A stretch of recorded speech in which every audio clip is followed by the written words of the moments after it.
Texas Math Mundo audience, are we in store for a special treat today? In the house is Mr. Anthony Newberry. He was the 1992 and the 1993 Class 4A number sense state champion from Wichita Falls High School. Not only that, as a coach, he has won numerous awards, including coaching 4 state high school number sense teams. Mr. Anthony Newberry, right ahead. Let me take a quick moment and ask that if you enjoy this content, could you please hit the subscription button and the notification bell, that you smash that like button, and you leave a comment below. It really helps me with the YouTube algorithm. Let's share this beauty, let's share this joy with as many people as possible. Anthony Newberry, state champion student, state champion coach, Wichita Falls, right ahead. My name is Shoutout, and this is Texas Math Mundo.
Math Mundo audience, are we in store for a spectacular treat today?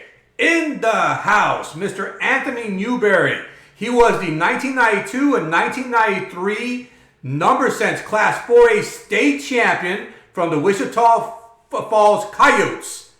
And moreover, as a coach, he has coached a 4-time number sense state championship team from the Wichita Falls Hirschi Husky math team. He has taken 37 state medalists he's had. He has taken at least one competitor to UIL State 17 of 22 years that he's coached. He's also won several coaching awards. In particular, he won the UIL Sponsor Excellence Award in 2018. And he won the Edith May Slith Award in 2016 and 2021 for coaching on the AMC and the AME and the Olympiad stuff given by the Mathematical Association of America. And this is just amongst numerous accomplishments, way too many to list. And so I'm very pleased to introduce Mr. Anthony Newberry. Welcome aboard, Mr. Newberry. Well, thanks for the introduction. Hey, that was me keeping it short. I know that you have a resume that's far more impressive, but what I just mentioned is impressive. You were a champion as a student twice, and you've coached 4 state championship teams amongst many state qualifying teams and many state finalists. So you just have such a wonderful UIL story, and I look forward to hearing it. Well, I guess I can't wait to tell it. All right, cool. Let's start off by asking Mr. Newberry, how are you doing? What are you up to lately? I'm doing very well. We're getting ready for state. Thank goodness after a year hiatus, I got somebody back in the hunt. So we had a little practice today before I got on here. Took the virtual challenge meet. Okay. So I promise I don't help her, even though I write this test. She doesn't like my test. She thinks they're too hard. So we took that today, and I think she's getting there. I think we're about ready. Hey, drop a name. What's her name? Ann James. Ann James. She's a junior.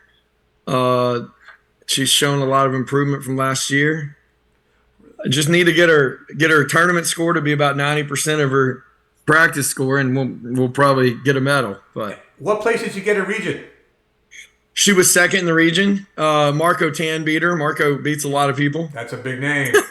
That's a big name. His calculator score was crazy. Yeah. 334. Oh man. Wow. That's nuts. I know that name.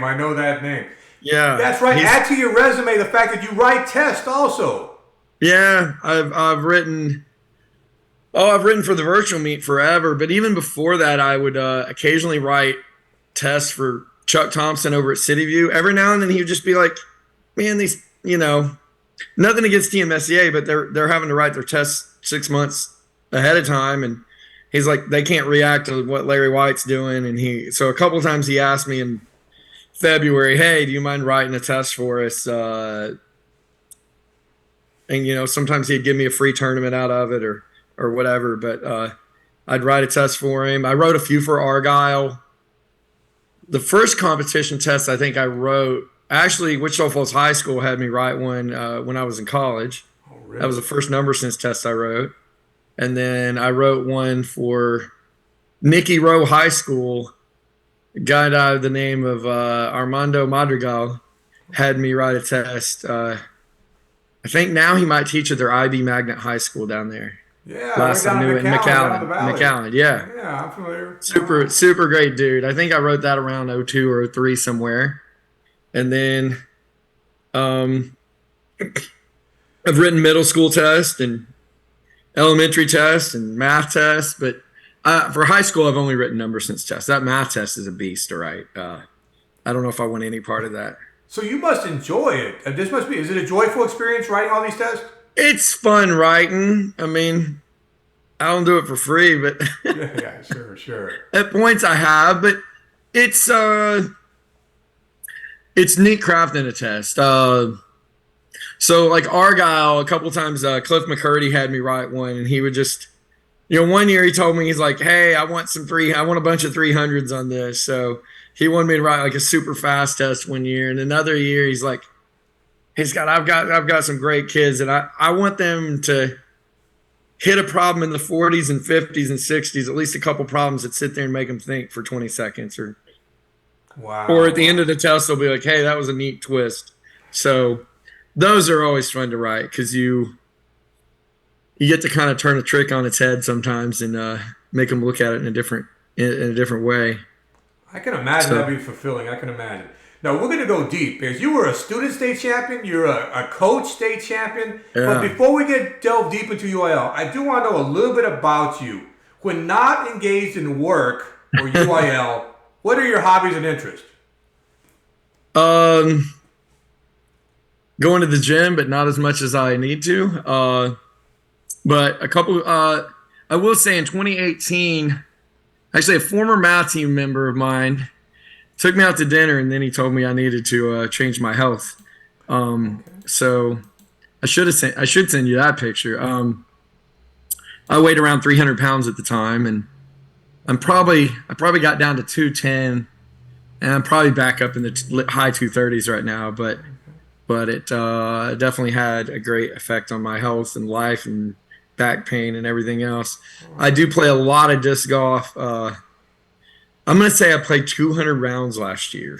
Really? There's an app called UDisc, and I made sure and got 200 in because I think it was like high 190s when I looked in December at one point. I was like, I'm going to get 200 in for the year. So, in the summer I might, frisbee golf, disc golf. Disc golfers call it disc golf. We don't call it frisbee golf. But so I've got my world champion. I went to the Masters World Championships last year, and in singles I was 25th or 27th or something like that. And weird story is I didn't decide to play the doubles till like the week of, And if some people end up having to drop out, and so I was like, somebody might have lost their doubles partner. So I put a little message on the internet and said, hey, if anybody needs a doubles partner, here's my player rating.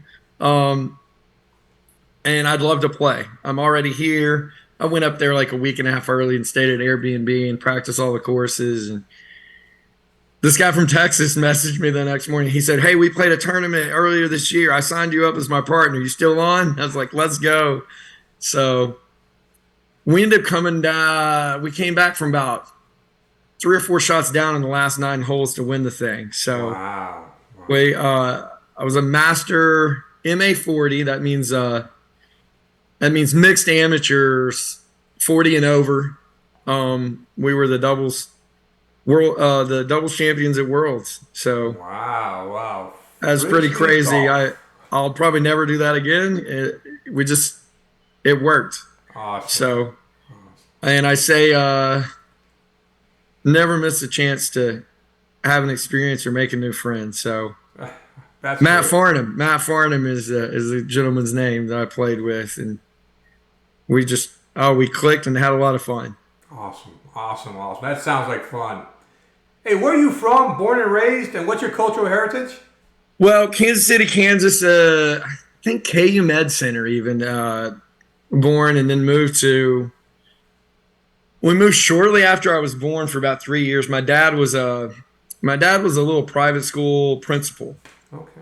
And he took a job in Wichita Falls in 1978, just in time to catch the tornado, the famous April 10th tornado in 1979, Wow. which just did so much destruction to Wichita Falls. But and my dad was out there, of course, observing the tornado until he saw some bathtubs flying in the air. Oh, man. Wow. But we were in Wichita Falls. I graduated from Wichita Falls High School. I went to University of Missouri Rolla for a year, and then I returned to Midwestern State in Wichita Falls. Finished that up, started teaching spring of '99.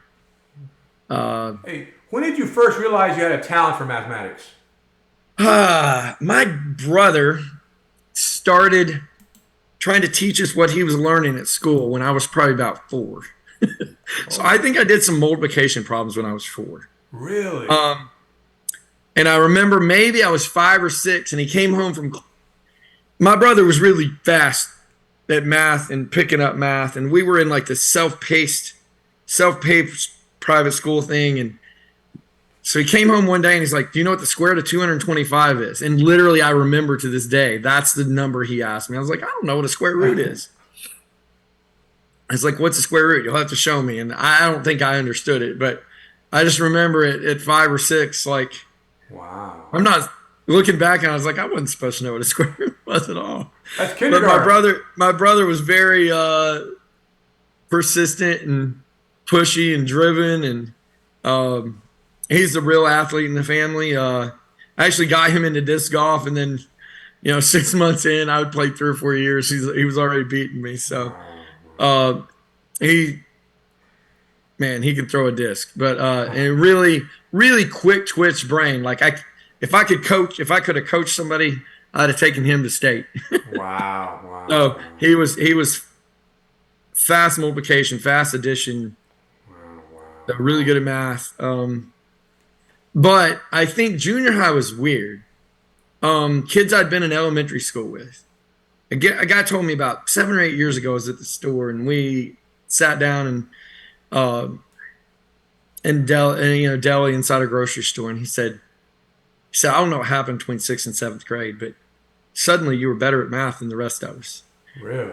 And I really don't think I was in 6th. And I don't know. I've always thought like maybe the brain has little growth spurts, even like our body does. We just don't notice it. Hey. And because I've met kids. I had a kid in class a few years ago, and man, as a freshman, he wasn't very good, and he just wasn't very.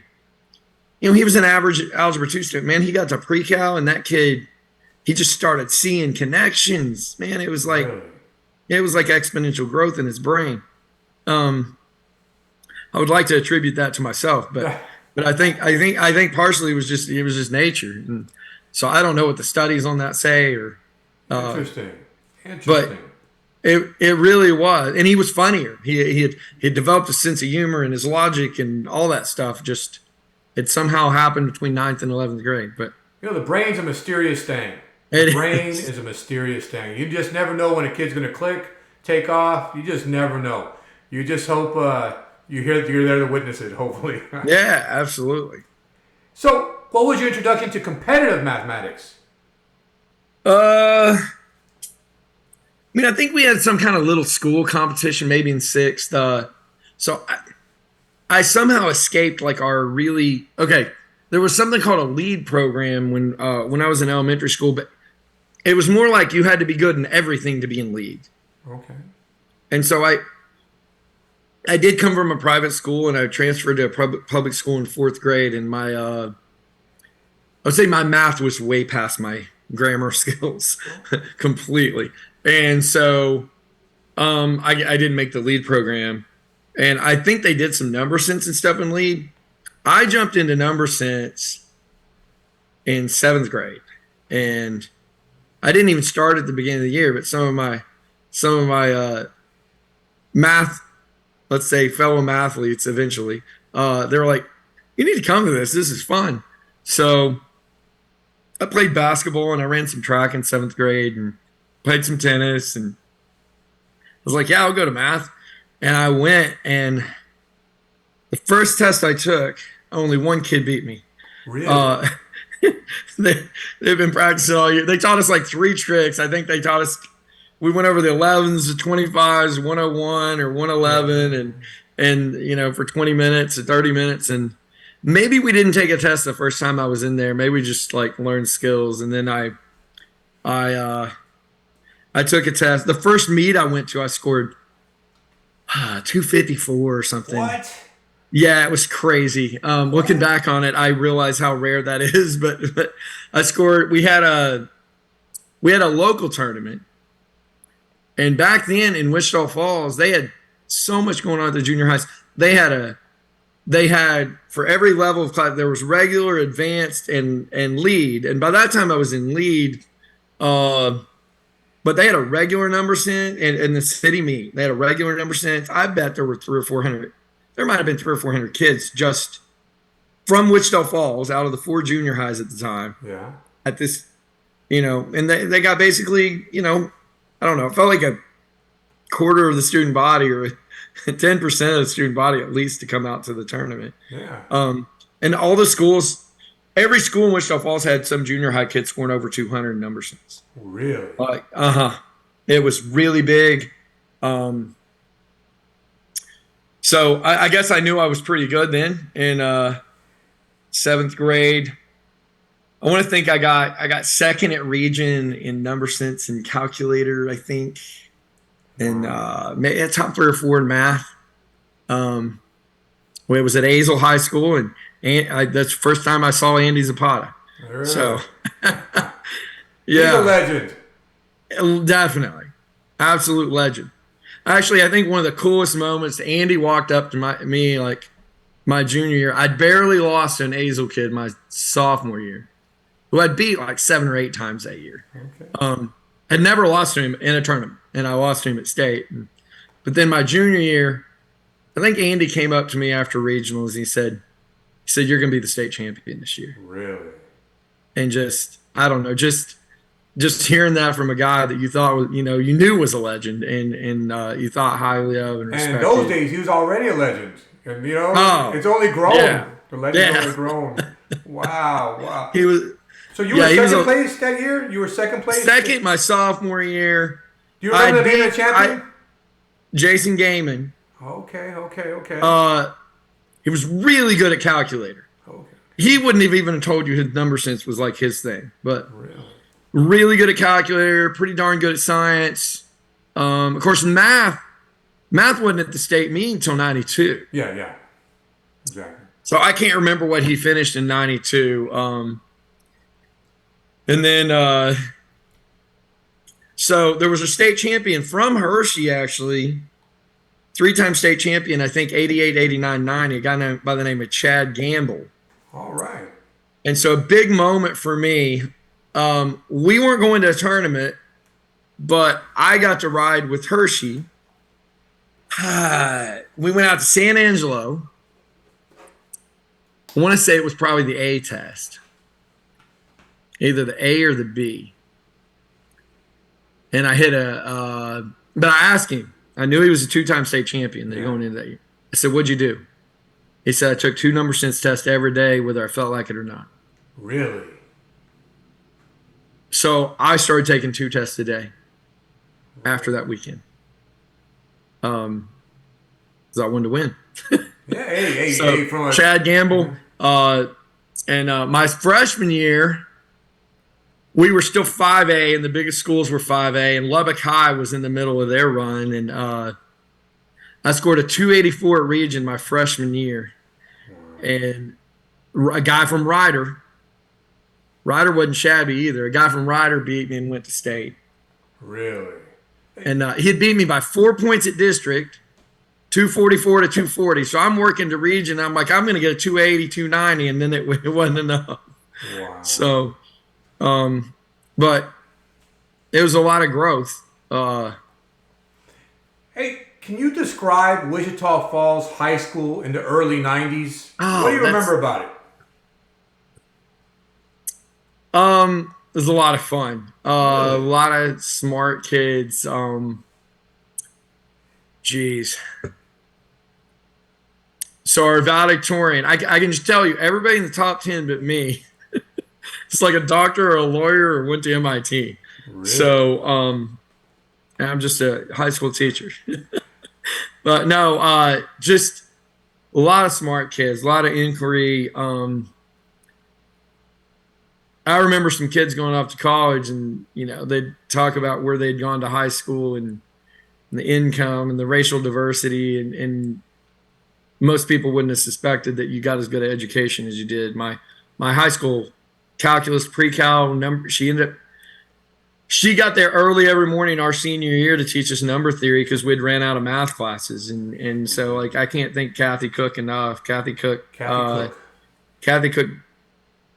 molded me. She was a risk taker. She would go, if she went to a conference, she was going to come back and use some new teaching strategy. Really? Figure out whether it worked. Like, I definitely not as much a risk taker as she was. But so the she academic taught environment me, was great, and he had great teachers. Absolutely. Biology teacher was wonderful, and he'd be surprised for me to say that because I could not get an A in his class for nothing. But he inspired so many people to love biology. Drop a name. Dan Patrick. Linda Merrill was an English teacher that when she passed away, Old High filled up the auditorium of probably over 1,000 people to show up to her funeral. Really? There were people that got up and spoke about her, didn't have her in class, but they'd just gone and like talked to her in the hall one day, and she became their mentor, never taught them. Wow. So Linda Merrill, Kathy Cook, Dan Patrick. Hey, those are some great shout outs, man. Those are huge people in my development. Wow. Well, how about in the math team? Do you remember your teammates? Do you remember your coaches? Want to do a shout out to them? Kathy Cook was the coach, and Kevin Bills, man. So I did research when I was coming out of 10th grade. I'd gone to state by myself, and I was just like, I am taking a team to state next year. I'm going to find me a team. As a student? As a student. I'm like, I don't want to go by myself. Yeah, it's a lot more fun when you have people around you. So there was a kid named Shih, Korean kid. Guess he'd been probably in the United States like 2 or 3 years, worked his butt off. Really? So he was pretty good like his junior year, and I was a sophomore. And then so I did some research. I'm like, do we have any freshmen coming in? So I went and found a TMSCA newspaper, and I looked at the junior high scores, all the kids from, our feeder schools, and I found a name, Kevin Bills. And Kevin Bills had scored like 220 or 230 or something at the state meet. I was like, well, that's solid. He came to the first practice and kind of talked under his breath sometimes while he was taking the test in practice. And I listened to him one day because I was on a problem, and I'd just gotten past, like, maybe a minute before I'd gotten past, and I could hear him working it, and he was working it how I worked it. And it was something that wasn't like a trick I was taught. It was natural intuition. Wow. And I was like, I got one. First tournament, we go to Sweetwater. The old first meet of the year out at Sweetwater with Natalie Woodruff, I think was her name. He pulls a 148 out of the box. And I was like, okay, we got something. We can do this. So he ends up, I think he got 6th or maybe 8th. He might have got 8th his freshman year.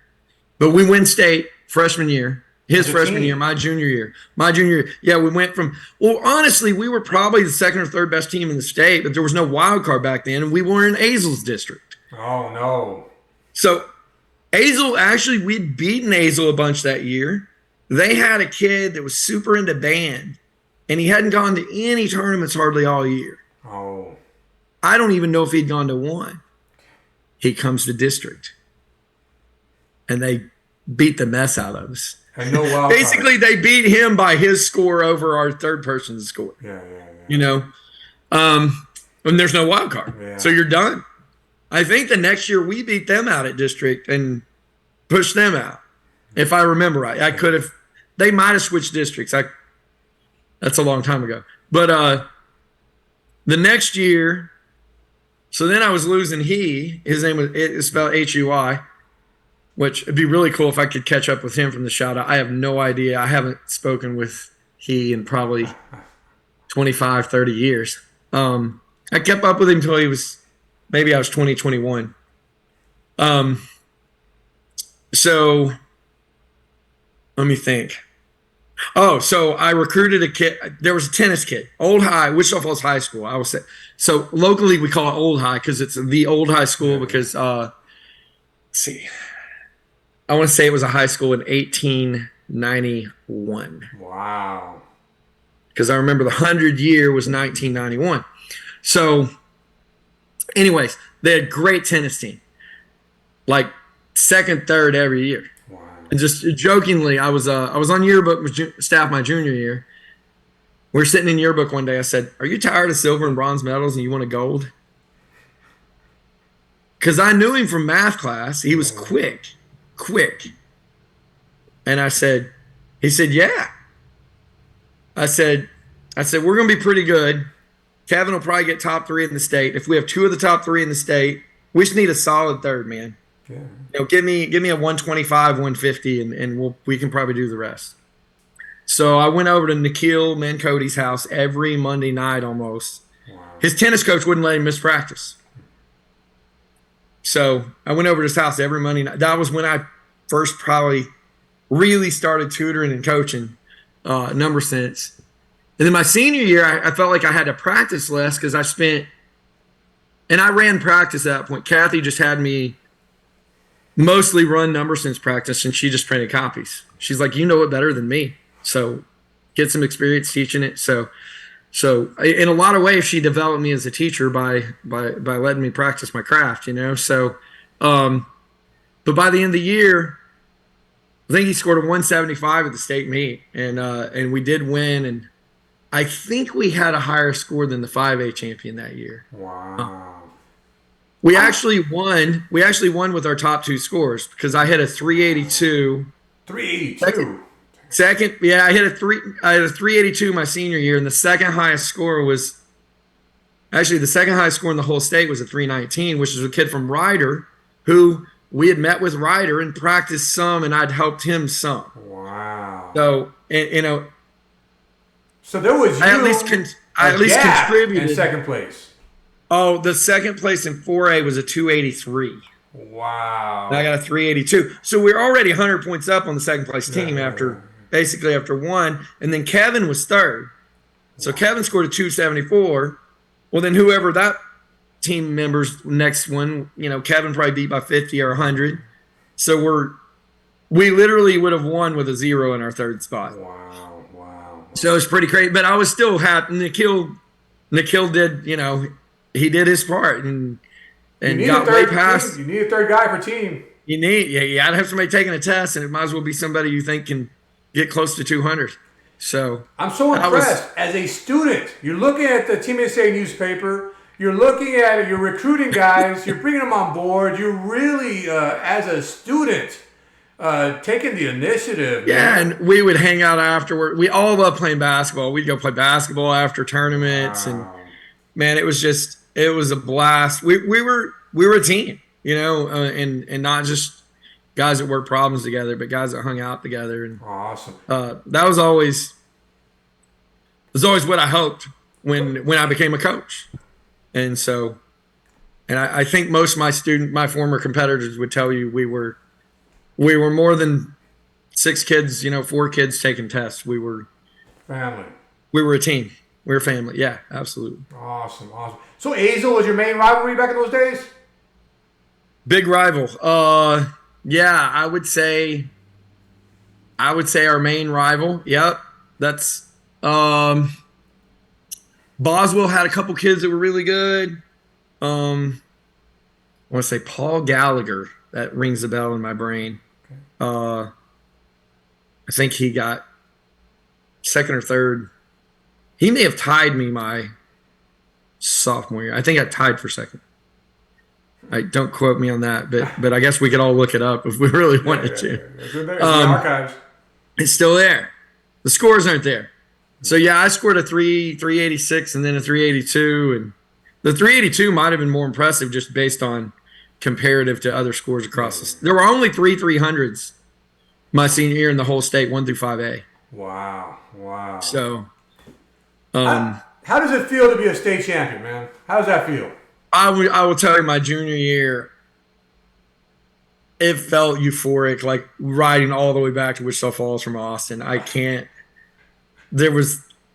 don't think I'd ever felt anything like that. It was crazy just to put that much work into something and then get that sense of accomplishment. And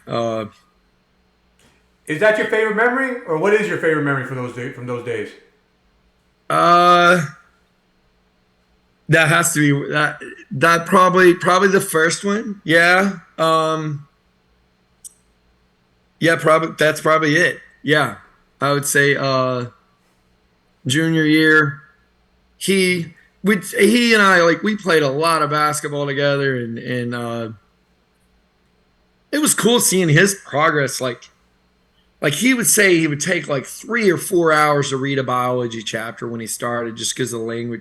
Yeah. He said he'd go through it, he'd write down every word he didn't know, then he would look all those words up, and then he'd reread the chapter, and I'm like, and I'm complaining because I've got 45 minutes of homework, it was neat seeing his growth, and then little things like starting to get humor that you wouldn't necessarily get when you first learning the language. It was just neat. It was neat to see, for sure. I love it. I love how you all were family, how you spend so much time together. That's what UIL does, man. It brings it together. It really does. Where do you keep those gold medals? They're at Hirschi right now. I've shown them to my kids a couple times. I haven't actually got them out in a while because we got enough awards around my room from coaching. I don't necessarily want to talk about my 30-year ago accomplishments. I feel so. Yeah, they're special. But they are special. They know. Every now and then I'll take a test with them. So. Let them know who's boss. Well, I do some different stuff. When they're starting and they're starting to get good, I'll be like, sometimes I'll do it just to have them hear somebody slap the page over and at the 3.5 minute mark, so they can get used to and then I'll do weird stuff in practice. I'll just grab a piece of paper just to help with the noise and be like every 10 seconds, I'll just flip a page. When we're getting close to state, sometimes I do that because that's what's going to happen in the state room. Preparing for the crowd noise. Yeah. Because you don't think it's going to bother you really, but man, at state, if you think about it, somebody's probably flipping about every 5 seconds after the 3 minute mark. Wow. Interesting perspective. Never thought about that. Wow. So, college. How did you get into teaching and coaching? How did that happen? Man, I always had it. So originally I thought, hey, I'm going to go do this high school thing for a few years and then, go work at a college or so I think even while I was a student, I thought about if I were coaching a team, this is what I'd do. This is what my goals would be. I'd be trying to get like a couple freshmen in every year at least. You're just always rebuilding. And then I even thought like to get two that stick, you probably need to find 3 or 4. Because that's just how it is about anything, right? And in my good years in my big years at Hirschi, we'd have 18 kids that were doing math, science, calculator, number sense, something. And for a while we were just taking the minibus. So when we took the minibus, you could only take 13 or 12 or 13, and but that sort of served as like competition to even make the trip, And I think those were my best teams, is when kids either felt like they really had to work to make that Final Four or just to make the bus. Wow. Wow. A lot of fun trips. Yeah, so I think I kind of knew I wanted to do some of that stuff. That I think I'd do it for 25 years or 30 years or whatever I'm going to end up doing it. No, I mean, but at some point I thought, even working with some of the math camp stuff, like I realized I think I'm a lot better at taking a kid from like algebra, even like slightly before algebra, to calculus and picking up some really difficult concepts in that than teaching linear algebra or something. I just I like it. I like that time when they're really getting the joy of learning. I don't know you spark the joy of learning when somebody's 22, 21. So I think you make a great point. That's a critical juncture in their trajectory, and you can truly alter the trajectory at that stage. I think so. I think that's right. It's very impactful. I had a kid here, and some of my most proud kids aren't my state champions. I'm not saying I'm proud of all that. Yes, of course. But just the growth. So this girl came to me in, I don't know, 2013, 2014, somewhere in there. And she could do 8 problems on a math test in December. I didn't even think she was going to join math team. She was really good in my class. I noticed it. One day you could tell she was frustrated during the test on this problem. She came in after school. I think it was like one of her first math team practice. She's like, before we start practice, I want to show you my solution to that problem. I know I'm not going to get grade for it, but I want to show you I know how to solve it. I was like, dude, I got somebody. Somebody special. Because how many kids are going to leave a classroom? They're going to wrestle with that problem the rest of the day when they're not getting any credit for it. And I was like, I got a fighter, So she was doing 8 questions in December. She was doing 35 by region. Number sense, I didn't have her do it till February. My third number sensor was not coming along, and I was like, Courtney, you got to help us out. I was like, if I can get you to 140, we'll make state. So we just come off of like state champ, state runner up.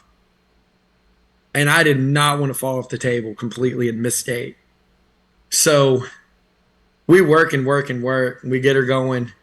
I can tell you exactly. She worked 36 problems and missed 4 and scored a 144 at region.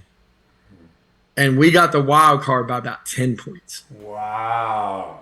It was one of the best coaching moves I made. Was like in February, I was like, I assessed this situation. We're not going to make it with this kid. They're not working hard enough.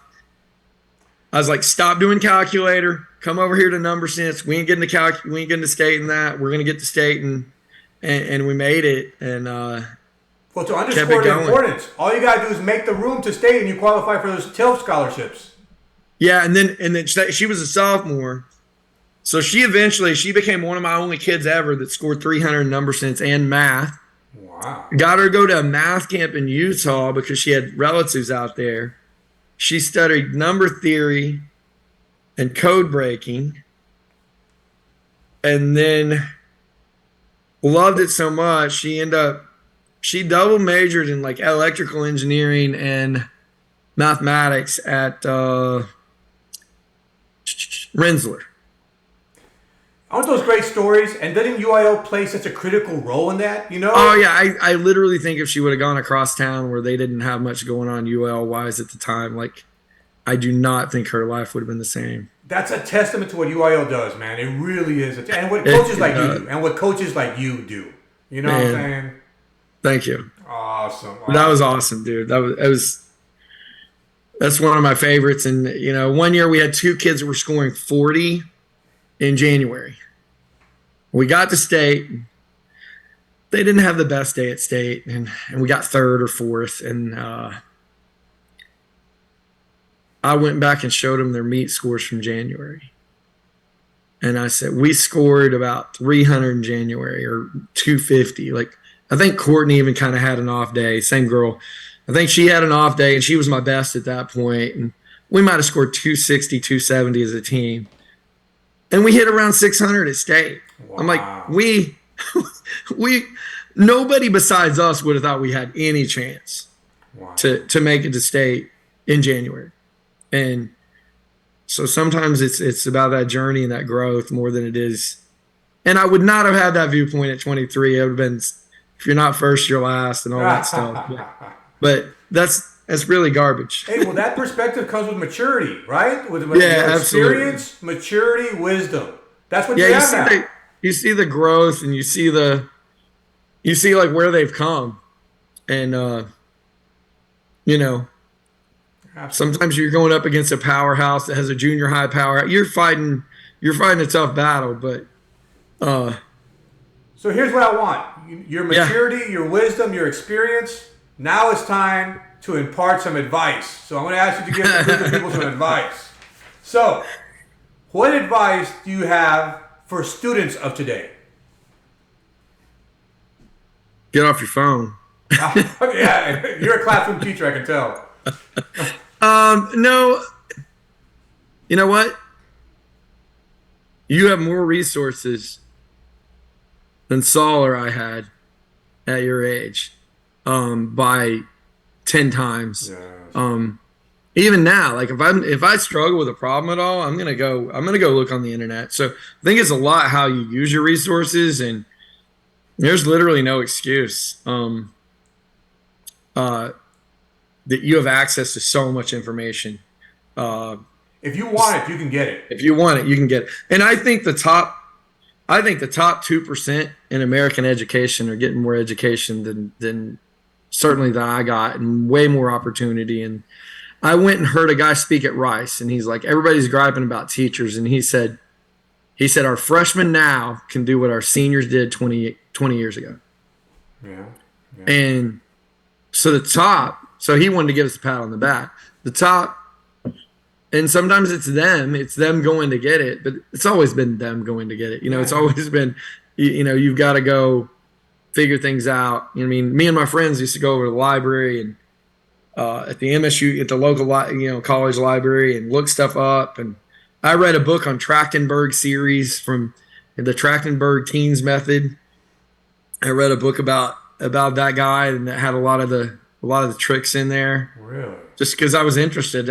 I saw a note on somebody's like number sense solutions guy that said Trachtenberg, and I was like, I looked him up at the library and found a book at MSU, and there you go.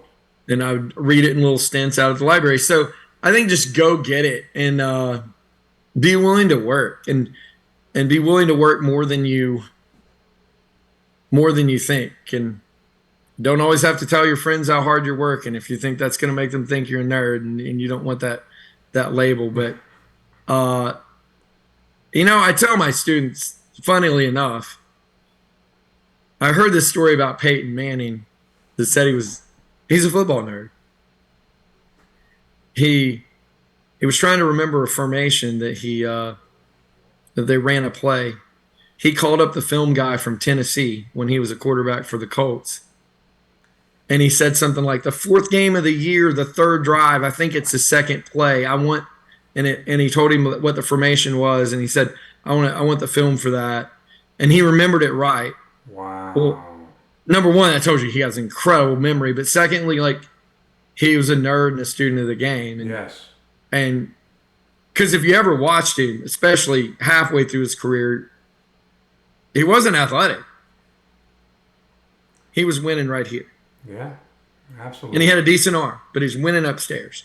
And Tom Brady late in his career, winning upstairs. That's right. So, put in a little extra time and put in more time than you think you have. I think the key to me, the whole 2 tests a day thing was when I walked in a room, I'd taken tests over the summer. I may have been wrong,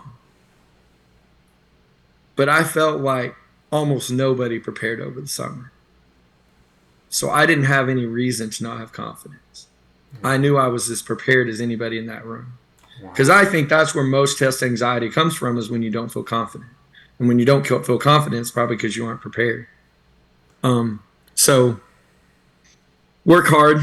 If you want to be good at number sense, calculator, or math, I always tell my kids you can probably get pretty good at them in 2.5 hours a week.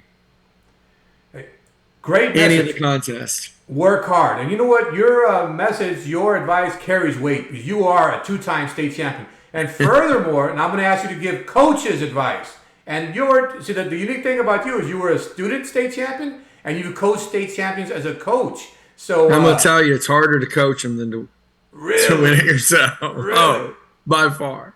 Well, you don't have control. Give coaches some advice. You don't have control when you're coaching. I had control of my work ethic and my tests and my, so I think coaching. I don't even know what you want, but there's so many different things I've done coaching number sense and calculator and math. Math used to be a little easier to coach for, but new test writer Cliff's giving me a workout. So there's lots of different things I've done. I've sometimes I'll break the test into little chunks. Like, this is just like really minute advice probably, but break the test into little chunks. Once you get decent, I think like I used to call it trick series. Anything when I got to those good teams, I had like 6-7 kids taking number sense. All of them were capable of 150 or more. If 3 of them missed it or more on any test, like at a contest, I would write 7 or 8 problems on that, write up a little trick for it, put it in a file. We'd do that in the next practice. So, I might do that on 3 or 4 tests. That was like I called it my film breakdown. It's basically like a football coach breaking down film. On Sunday morning after a tournament, I would go through, mark down how many were missed, skipped, so I could figure out, were they skipping it? Were they missing it? Did they not know how to do it? Did they think it was slow? And we'd have those conversations. Another weird thing I've done in practice, I've had like one kid watch another kid on one test and then flip it on the next one and time every single problem. Wow. So you figure out, like, the kid can't tell the difference between something that's 12 and 18 seconds when they're taking. They might know the difference between when it was 7 and when it was 30. Yeah.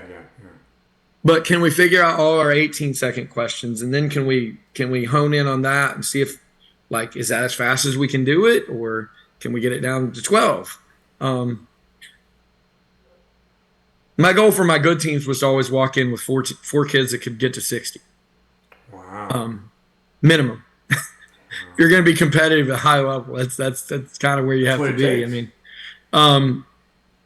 and so really I hope to get about 5 kids to 60, and then one of them doesn't quite make the team. And but you got a sub. I had 1 year I needed a sub. Yeah.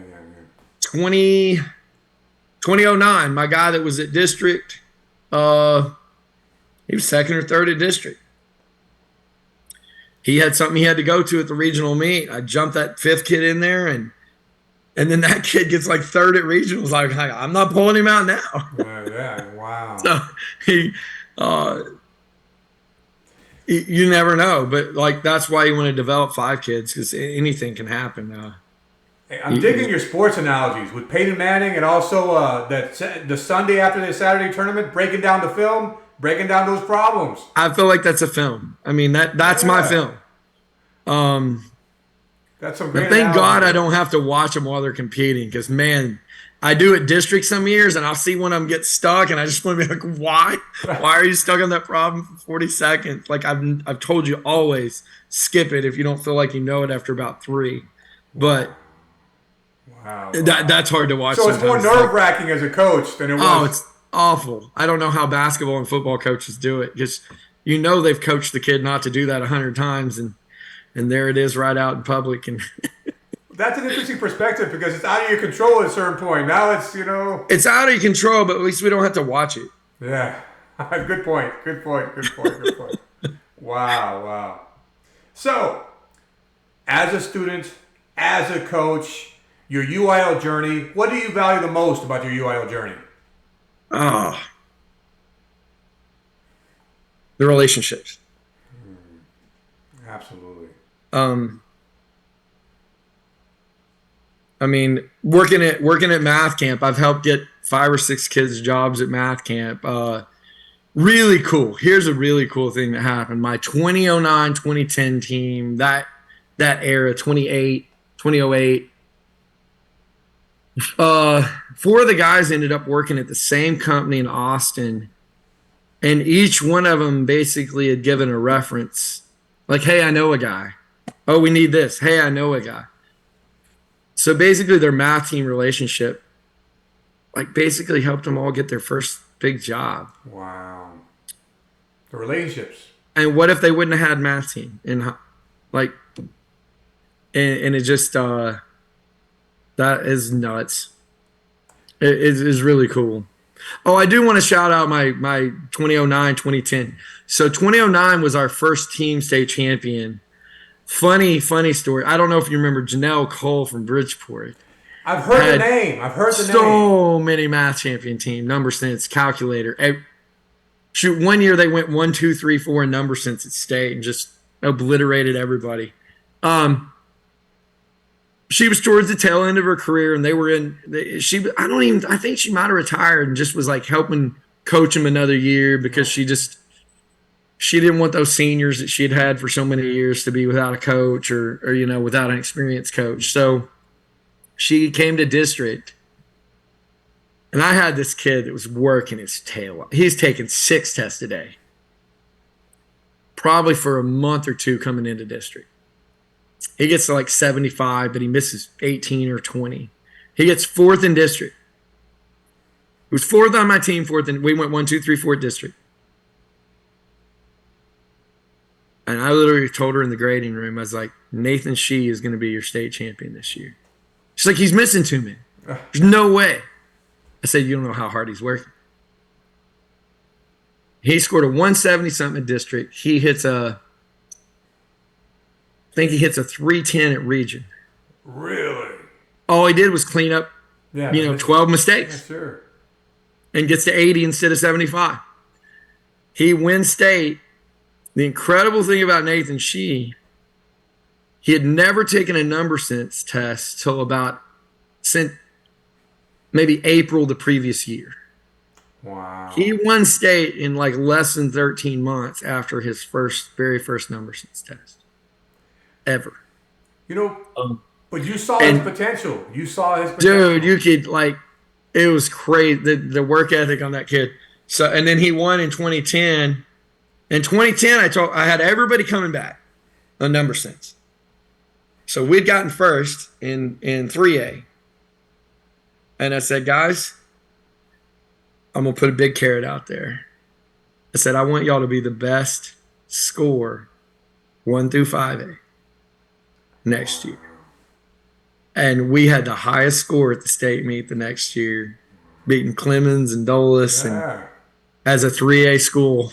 Wow. So that was and then my 2019 team scored about 860 or 858.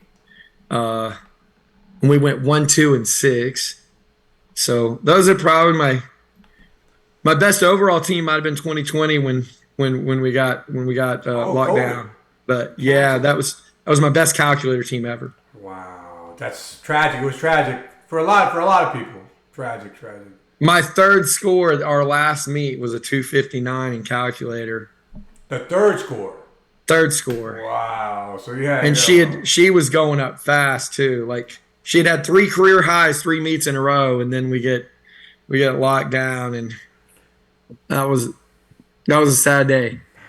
I wanted to see them. I'd worked with a lot of them for like 7 years, and just didn't get to see them finish and get that culmination. It was tragic, man. A lot of kids worked very hard, man. A lot of kids worked very hard. Could not show. The sports kids, the UIL kids, couldn't show their thing. That was tough. Yeah. I don't know. Do you know that Director Larry White, by the ways, who told me about you, by the ways? Yeah, I know Larry well. Larry White. Do you know he wrote a history or a timeline? Yeah, I've gone through it, and I found my name a couple places, and the kids I've coached, and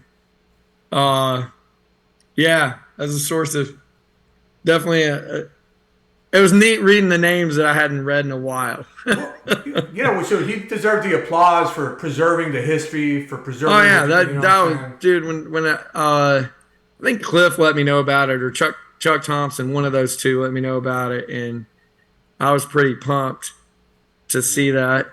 Good stuff. It was just neat, seeing all the different tests and just the chronology and all the names of the past state champions that are, And the coaches, I think I saw Jeanette Cole's name in there. So there are a bunch of coaches in there too. She's incredible.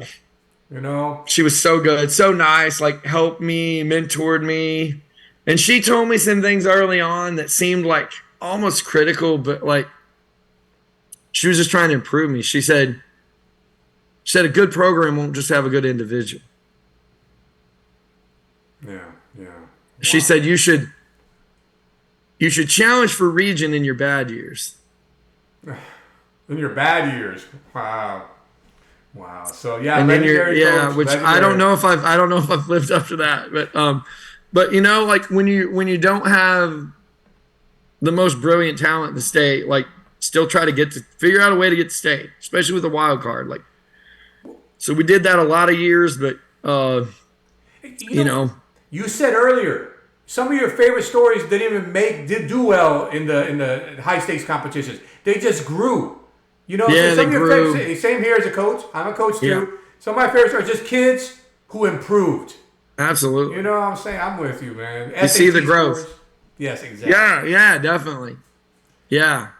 Hey, Mr. Newberry, Anthony, what does the future have in store for you? Well, you caught me just as I'm just announced the switch of jobs. Wow. 25 years at Hirschi High School, and as of next year, I'll be in Seminole, Texas, starting a new gig, and really exciting. They want me to work. They want me to get started a junior high program, high school program, and continue on some things. I mean, they made regionals in math this year, and they definitely got some people coming back. What class is Seminole? What classes will I be teaching? Like 5A, oh no, they're 4A. They're actually in Hirschi's region. Really? So yeah, I'll have to go against my old school immediately. So do you know what kind of talent I told those kids today, I was like, try to make it hard for us to beat you, because I'm gonna do my darndest. Hey. So they're it's a 4A school. Be doing a bunch of college dual enrollment classes and some algebra 2 classes, and it's exciting. It'll kind of bring me back to when I started building the thing at Hirschi, and so I think I'm going to have a lot of renewed energy, or at least hoping I will. So you start from scratch? Is there any kind of a team there right now? Well, they did make region in math. Oh, okay. So yeah, there's something going on. They had a coach in place. I got to meet all the coaches, and everybody seemed real receptive to working with somebody new. And one of the coaches said, the superintendent introduced me. He's like, I know who Anthony is. I was like, well, thanks. So yeah, I think it's going to be real exciting to start something, and it's just a great opportunity. And well, I wish you the best of luck, man. I it's really gonna be think fun. with you and your experience and your whole energy and passion, watch out for Seminole, man. Watch out for Seminole. Yeah, I hope so. Man. My goal will be at least we're going to get somebody state next year. That's always you got to start there. Are you calling it? You're calling it. We're going to get somebody state next year. All right. We'll be in some event. So Anthony, if I don't believe it, they're not going to believe it. Hey, so. I agree with that. Yes, if you don't believe it, they're not going to believe it. That's right. That's the energy you have to exert. I'm with you 100%. Yeah, and that's what Nathan said in the quote in the paper. He said, if I wouldn't have seen a human being do it, I don't know if I would have thought a number sense test could be finished. Wow. Yeah, hey, that's right. So the fact that I could still, hold my own and get through a test, he could see that. Be done. I know some people think I plug into the wall and I'm a machine or something, but Nathan believed, and he did it. Like, he finished the test at state, I think 2 years in a row. Wow. Oh, funny story on him. So I always told him to set score goals, not place goals. Okay. Why? Okay, here's a coaching tip. You can't play defense. You can't control any other team. You control your score and your team. So if somebody comes in there and you hit a 320 and somebody hits a 380, yeah, it happened.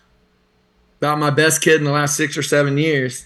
He'd been going back and forth with this kid at Argyle. Nicholas Mohar hits a 382 at state. What do? You can't play defense. My kid didn't choke. My kid had a solid, good day. Nicholas Mohar had a good way of putting it. You can't. Nicholas Mohar had a crazy day, and so, like, it was the least upset I've been when I got a team to get second. Like, because we hit almost every goal we'd written down for the spring. Yeah. And so, then a team just they beat your goal. Can't do it. Yeah. But then I was excited about second place, because we had done really well. So I think that's a big thing. Is like, I mean, I say I'm setting the goal to get to state, but I'd probably give you a score goal if I was really telling you my real goal. But then I think that score goal will get us to state. Yeah, I feel you. Yeah, a good perspective. That's an interesting perspective. Very good perspective. So, Mr. Anthony Newberry, state champion, 92 and 93 number sense, 4-time coach of a state championship team with all kinds of other state appearances. Do you have any parting words or final thoughts as we conclude this interview?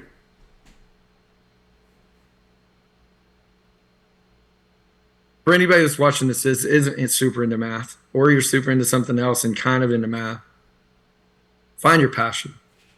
Find what you really want to do. Put a lot of effort into it. Put effort into people. I think math is the avenue at which I get to affect other people. At the end of the day, it's probably not that important if I know what a derivative is 10 years from now, or any of my students, except the ones that are in engineering or teach math. But it's a process, it's a logic, it's problem solving, and then when it comes to math team, it's the relationships. I think I've talked to a lot of math teamers just in the last week or two that graduated past 5 years, just telling them about my life change, and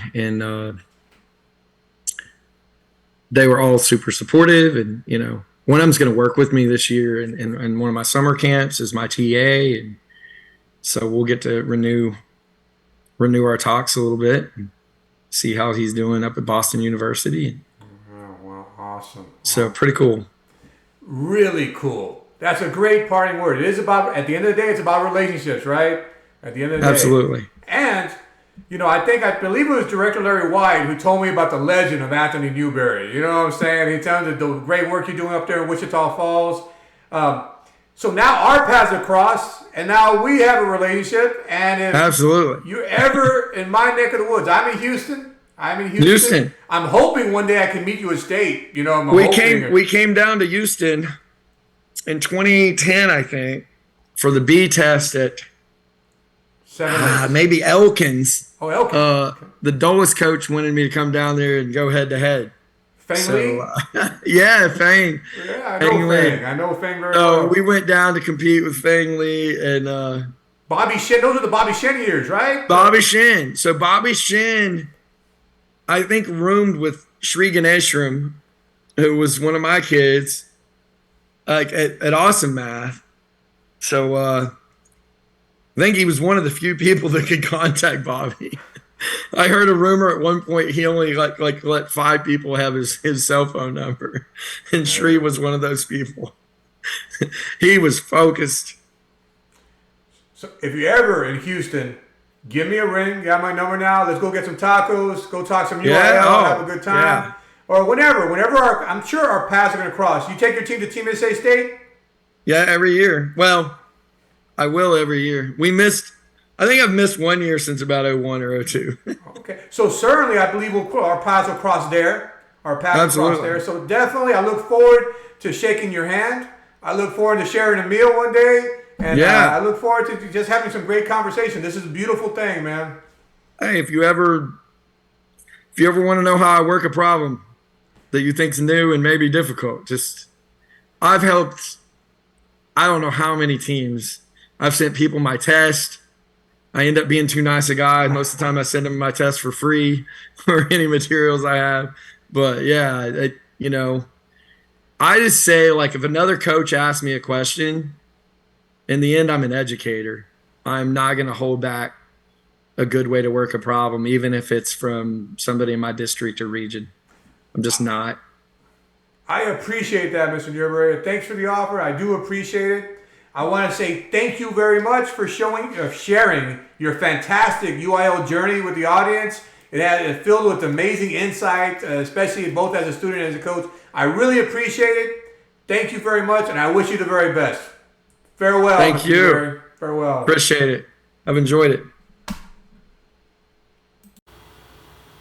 Wow, what a fascinating discussion with Mr. Anthony Newberry, the 1992 and 1993 individual state champion, Class 4A in number sets, and a coach of 4 number set state championship teams, along with other many numerous accomplishments as a coach. He had such a wealth of insight, such a wonderful perspective. Thank you very much, Mr. Anthony Newberry. Let me take a quick moment and ask that if you enjoy this content, that you please hit the subscription button and the notification bell, that you leave a comment below, and you smash that like button. Let's spread this joy, let's spread this beauty to as many people as possible. I truly appreciate your support. My name is Sabut Kantu, and this is Texas Math Mundo. Farewell.